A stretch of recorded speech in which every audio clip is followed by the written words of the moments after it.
Durante um evento em São Paulo, o presidente Jair Bolsonaro falou sobre o marco temporal para a demarcação de terras indígenas que está sendo discutido no Supremo Tribunal Federal e disse que pode não cumprir uma possível decisão da Corte. Vamos ver. Dentro do Supremo Tribunal Federal, tem uma ação que está sendo levada avante pelo ministro Fachin, querendo um novo marco temporal. Se ele conseguir vitória nisso, me resta duas coisas: entregar chaves para o Supremo ou falar que não vou cumprir. Eu não tenho alternativa. O que nós queremos dos poderes do Brasil? É que olhem para o Brasil e não olhem para o poder. Cada um de cada poder, se quiser disputar a presidência, está aberto.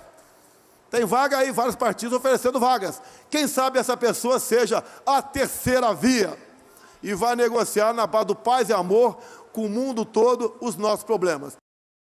O marco temporal, ele muda a forma de demarcação das terras indígenas aqui no Brasil. O presidente fala num evento voltado ao público do agronegócio. Então, é bem direcionado o que o presidente disse. Basília Rodrigues me lembra aqui, 7 de setembro, quando o presidente Jair Bolsonaro falou também que não cumpriria as decisões do STF. O presidente Jair Bolsonaro está dobrando apostas contra o Supremo Tribunal Federal em seus discursos de campanha eleitoral. E Basília, mais, tem uma perspectiva do BBB, a bancada da Bíblia, da bala e do boi, pedirem ao presidente Jair Bolsonaro um ato cívico em defesa da liberdade de opinião. Ou seja, o presidente tem encontrado respaldo dentro dos seus, no Congresso Nacional, para endurecer e aumentar o tom contra o Supremo.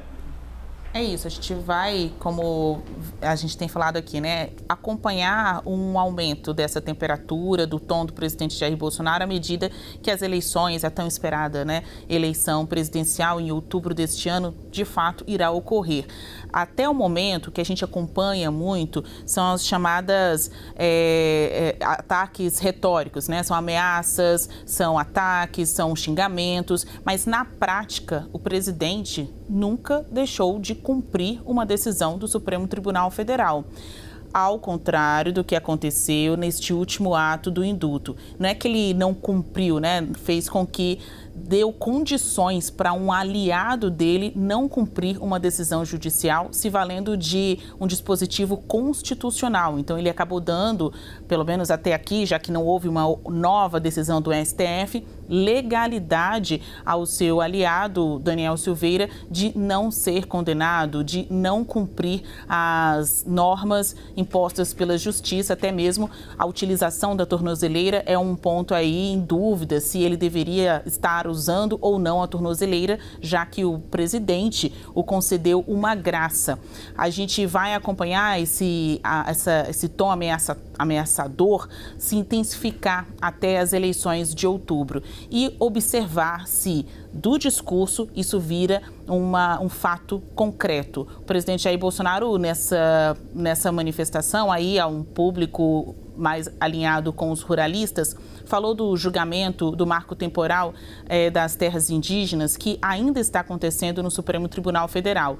Isso é um problema, né, uma questão desde 2009, quando o STF veio a legalizar a Raposa Serra do Sol, dando direito aos indígenas que reivindicam a terra por estar vivendo nestas comunidades, nestes lugares aí de enfrentamento com ruralistas, desde antes a Constituição de 1988. O marco temporal é um marco jurídico, é a justiça apontando dentro do período, né, dentro do tempo, o momento em que os indígenas podem reivindicar este direito. Então, mais uma vez, é o presidente se opondo ao judiciário. Só que até aqui não há precedente de uma determinação judicial que Bolsonaro deixou de cumprir. Na semana passada, quando ele editou o indulto, a graça a Daniel Silveira, ele acabou dando uma ares de legalidade a um enfrentamento ao judiciário. Na prática, ainda está valendo este indulto, já que não houve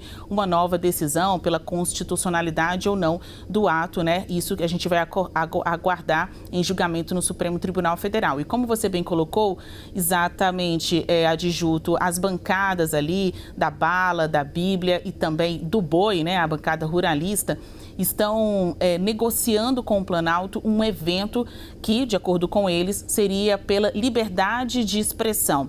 Este é um ponto sensível do discurso em que práticas criminosas acabam sendo transvestidas de liberdade de expressão como uma forma de justificar os incitamentos à democracia, os ataques. Bom, não dá para confundir, né? Tem que separar o joio do trigo. Faço aqui as palavras até mesmo de um ministro indicado por Bolsonaro à Suprema Corte, o André Mendonça, em que ele fez o uso de uma parábola bíblica para justificar por que votou pela condenação de Daniel Silveira. Então, liberdade de opinião é uma coisa e libertinagem é outra. Pois é, são coisas bem diferentes, né? Que tem que ser separadas, até para a gente, claro, manter nossa democracia firme e forte. Obrigada, Basília.